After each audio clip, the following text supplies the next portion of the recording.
Hey guys, how are you? It is 1 o'clock Eastern time on Thursday, and therefore you got Dr. Deb live. I am going to wait a minute for everyone to get on. Usually people kind of straggle in later. And then we're going to be talking about healing wounded self-esteem. So let's give it a minute for people to get on.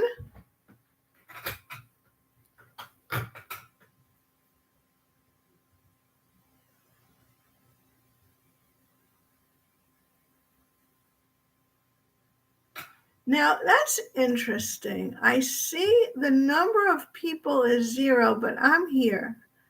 So what does that mean?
Hey guys, it's Dr. Deb. It is now a couple minutes after 1 o'clock on Thursday Eastern time, and that means we're going to have our live now. I would like you please to comment because I don't like talking to myself. I do it all day long, so when I'm with you, I would rather not. So please comment in the chat and let me know what makes sense to you, what doesn't make sense to you, and what questions you have and what arguments you have too.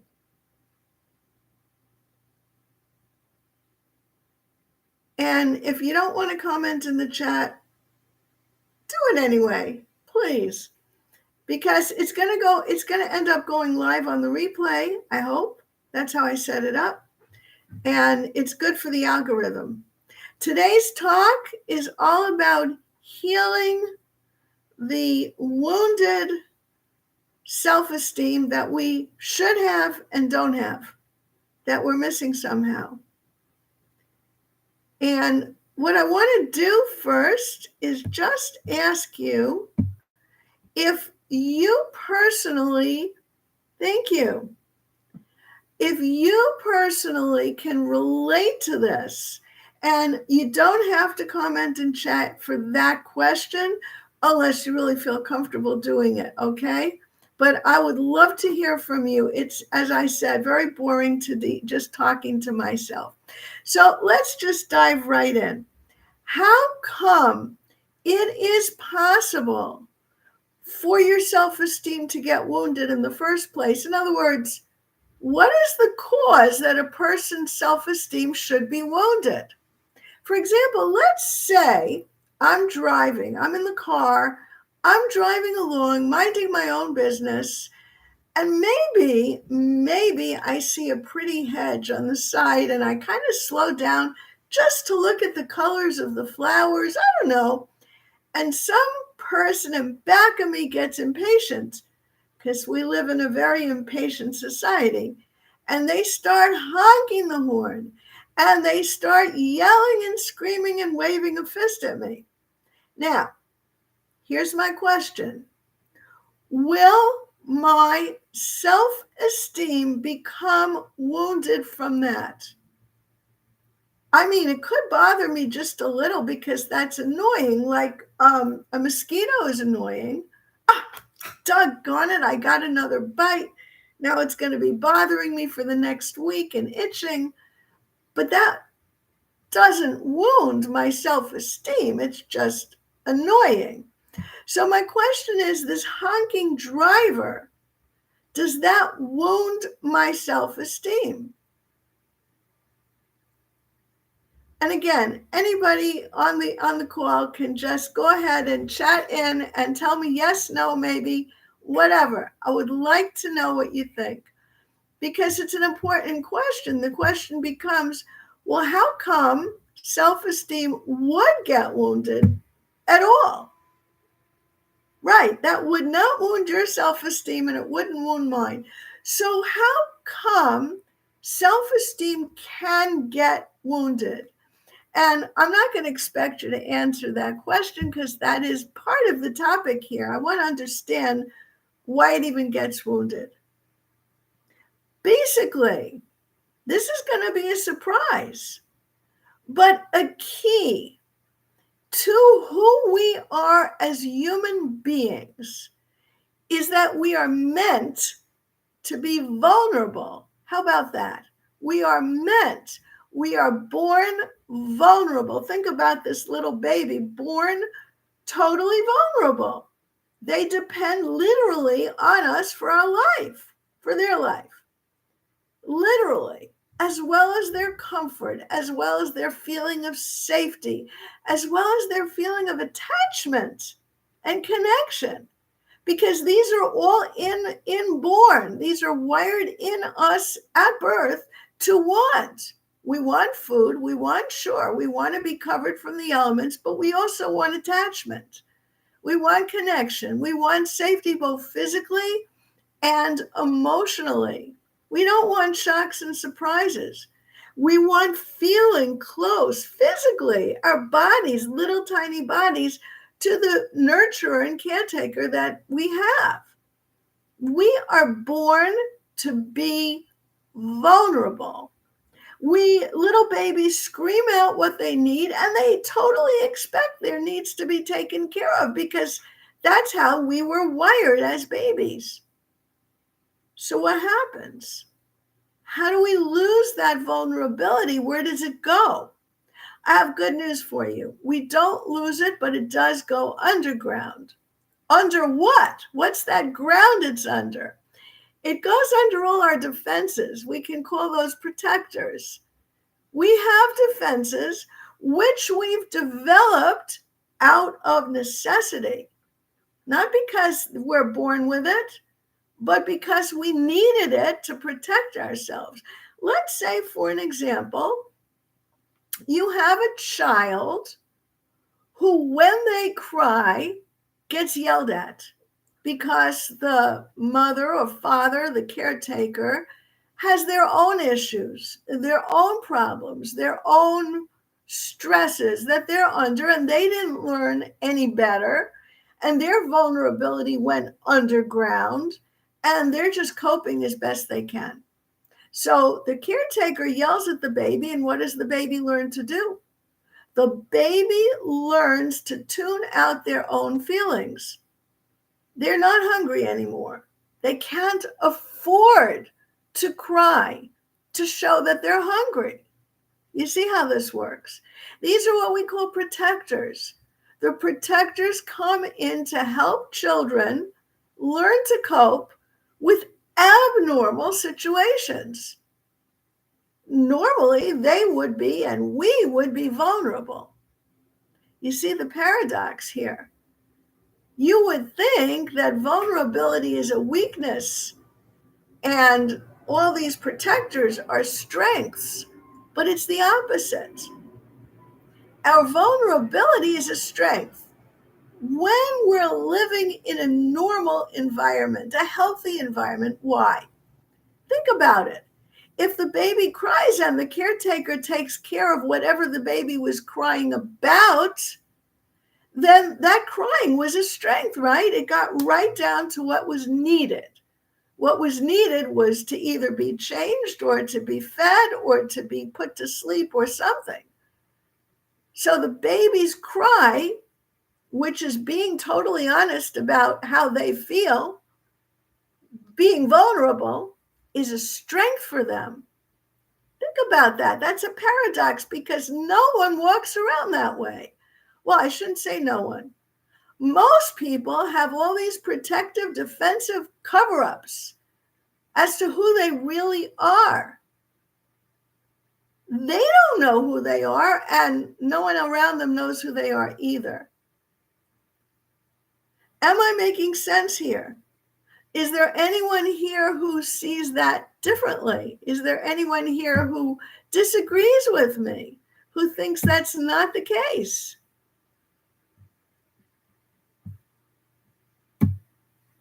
Love to hear from you guys. All right, so let me go on. If you're following this, you think I'm okay with it, great. So let me go on. How then did we get wounded? What does wounded mean anyway? How does that relate to this whole thing of vulnerability? Thank you.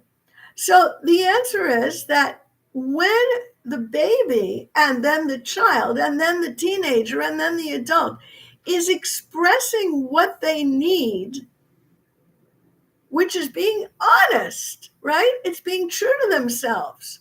When they're expressing that and it doesn't get met and instead gets slapped down in one way or another, either by ignoring or by dismissing with words or putting down or physically assaulted, whatever, and the protectors come on board to protect the person, that is the wounding. The very act that you need protectors protecting you forces your true, honest self to go underground. That is the wounding. We don't require anything more fancy, more horrible than that to be wounded. Why is that a wound? Why is that called a wound? Because the you that you are, your honest feelings about whatever it is, have gone underground. So who are you? How do you relate to the world? How are you able to be honest and authentic with anybody if it went underground and you don't even know who it is and what you really feel? Because all these protectors have developed in your life to take care of you. Now, I want you to understand something. We're not supposed to be blaming parents here, and I'm not. Because when you go into a parent's history and you see what they went through, then you see exactly what the forces were that acted on them and caused their protectors to come on board to take care of them in the best way their protectors could. Now, I've heard an argument from people, which I want to address right now. The person will say, wait a minute, my father is now a grown-up. He should know better.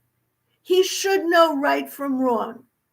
Wait a minute, I'm going to respond this way. Who is the he in that mix? Who's the he that should know better? Oh, the protector? No, the protector can't know better because all the protector knows is protecting. And every protector has a one vision goal, which is to take care of the one thing that protector knows best how to do. So if the one thing the protector knows is for a child to cry, then they will cry, or to feel sorry for themselves, or to shut down, go in their room, close the door, not talk to anybody. whatever it is that the protector knows to do and does, that's clearly not the he that knows better, right? So who is the he or the she that should know better? Well, that's the person's own honest self that they were born with, that should be honest and open and vulnerable. But where is it? It's hidden by all the protectors. A very sad truth is that most people live and die and don't even know who they are. They never met themselves because from early childhood, they were covered up with all these things, which we can call defense mechanisms.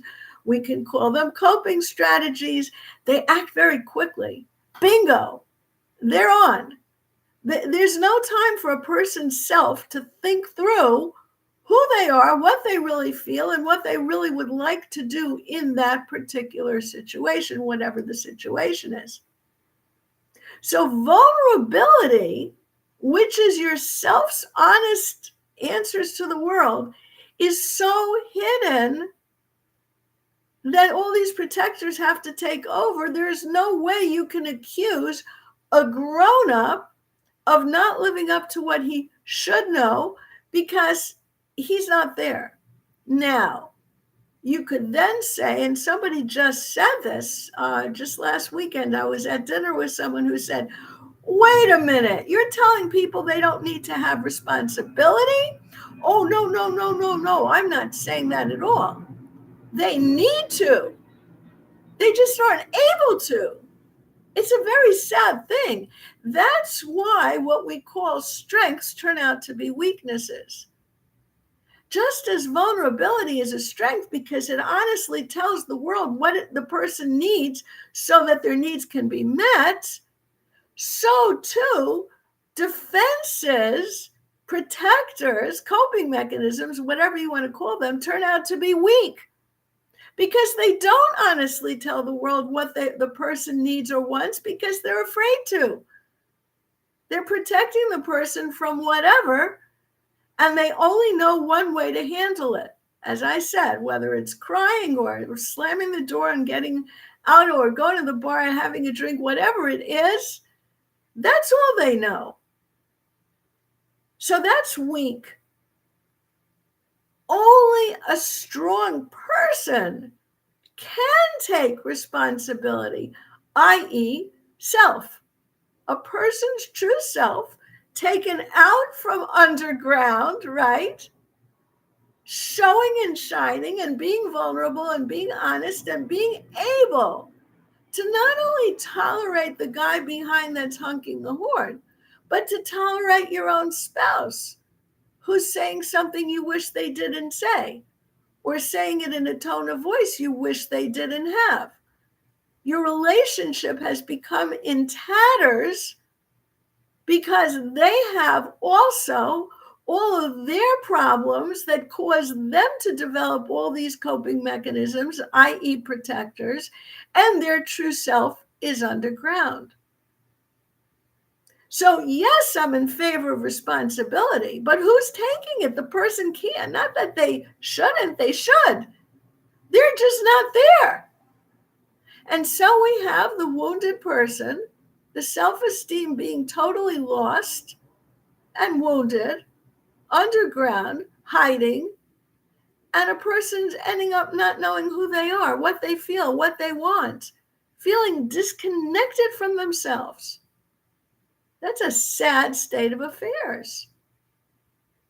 So children who are in one way or another assaulted emotionally through neglect, being dismissed, being poo-pooed for what they think, being put down, just being not heard, not accepted for who they are, they're not there anymore to protect themselves because they're just children. So the protectors develop and the protectors stick with you your whole life.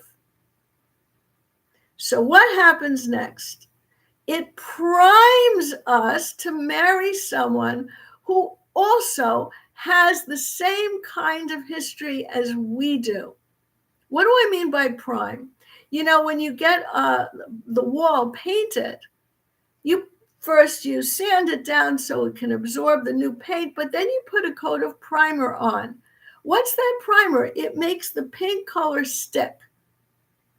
We get primed in our childhood by the type of treatment we received and the type of protectors we developed to handle and become familiar with and perhaps even comfortable with people mistreating us in the same way. Not that we want it, the we, who we are, has gone underground. It's our protectors, our defenses, coping mechanisms that simply know how to handle that kind of behavior from someone else so the two people connect in a way that's not necessarily going to be healthy. There was a guy named Murray Bowen, and if you love doing psych research, you can look him up, Bowen. Murray is Murray, who said the following: we marry someone at the same level as we have of being differentiated from our family of origin. What does this differentiation mean? It means being that self, that vulnerable, honest self that can cry and get fed as a baby and done with a smile and great eye contact. That is a self that's differentiated.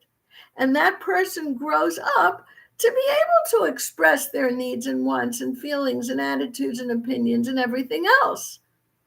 Because that differentiated person feels like a person. That's what the differentiated piece of this word, of this expression means. You are separate. You're a separate person. Your feelings, wants, attitudes, and everything else isn't dictated by your family. And so the degree to which yourself is separate and differentiated from your family, that's the degree to which you're going to meet and marry and fall in love with someone who's like that. Two people meet at the same level as the other one of differentiation. Why would that be? Well, if your self has gone underground and the other person that you're dating, let's say, did not have a self that goes underground but is differentiated, there's going to be a lack of compatibility. There's going to be a lack of comfort talking to each other, being with each other. You, the person who's been hurt, wounded, you have all these protectors that know exactly how to respond to certain assaults on you. Yourself's not there. So you respond in that way, and the other person, they don't respond that way. It's just not going to make a match. So they don't work out with you. This is how it works out that people will marry at the same level of differentiation. Now, here's an interesting paradox. A second paradox that goes along with the first one, that I'm saying vulnerability is strength. And what looks like strength from protectors is weakness, right? And you can go back to the beginning of this to see why I said that. Here's a second one. The more differentiated any person is, i.e., the more self-energy, self-esteem, self-love, self-awareness any person has, the better able they are to connect with another person like that. Separation, differentiation creates the ground, the fertile soil for connection. That sounds like a paradox, right? But see, this is how that works. When a person has lost their self, has the self gone underground, they become needy because they don't know who they are. They don't really know what they want, but they don't feel connected to anything. They don't even feel connected to themselves because they don't know who they are. It's inborn in people to want to connect, so they become needy, clawing onto someone who may not be right for them, may even be their abuser, because that's all they can do.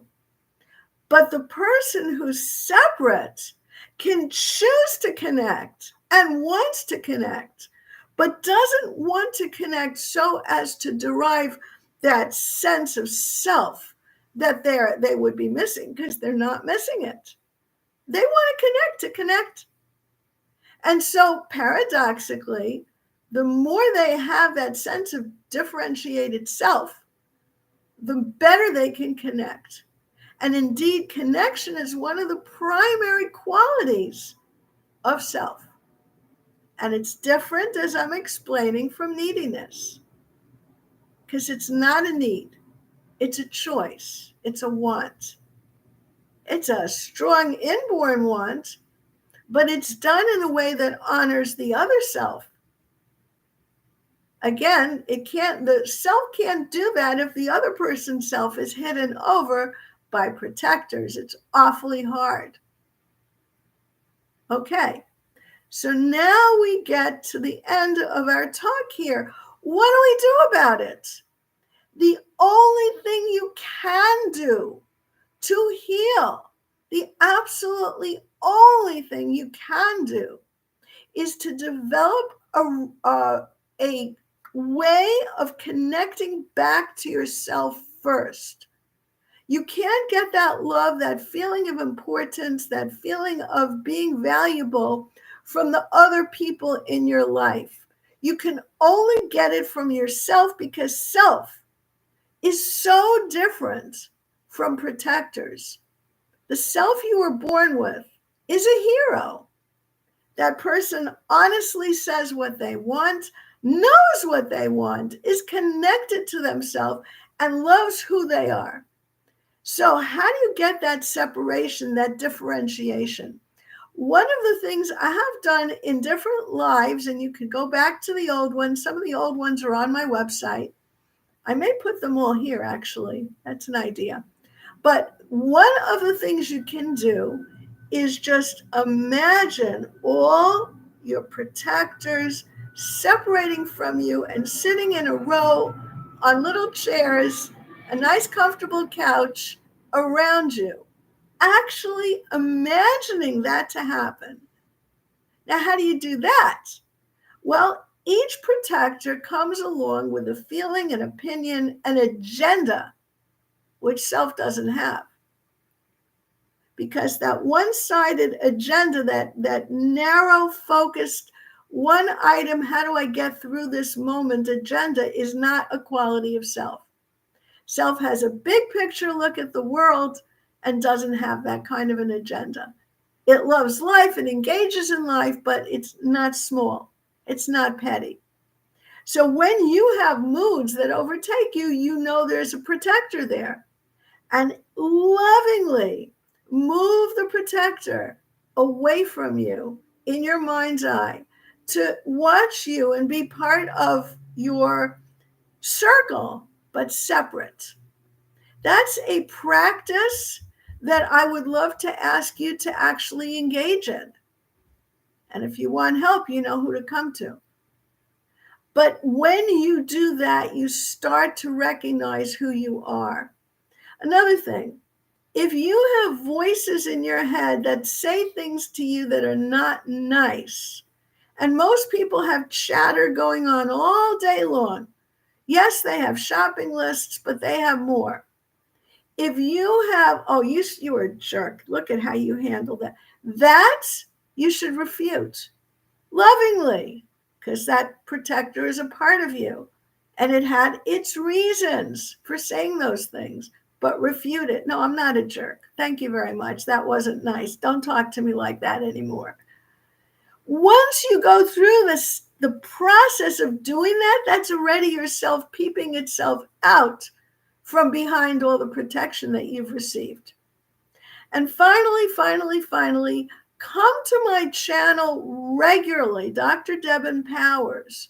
Come to my channel here on YouTube regularly to watch the playlist. There's now 3 of them up. There's going to be about 6 altogether on what is self-energy and how self-energy can help to repair a bad marriage. It's a start. Even if the other person is not working on it, your own handling of things differently can boost the other person into more of a sense of safety for themselves to also work on themselves. And I would say start that way. Subscribe to my channel, comment there. Any other comments that you have, comment there, because all of this will help you know who you are. And once you start appreciating and valuing who you are healing your wounded self-esteem. So I would just like to know if anybody in the audience has comments, questions, feelings about this. Oh, great. I'm so glad somebody is writing, thank you. I feel validated by your lessons. That's great. That's what I want for people. Absolutely. That is my goal here, right here. All right. Anybody else? There's a bunch of you there. And thank you for the thumbs up. All of these kinds of things do help the algorithm to know that this is worthwhile. And if you want to help me spread my message, then just comment, do the thumbs up, subscribe, visit there, watch, do all that stuff. Everyone else is shy.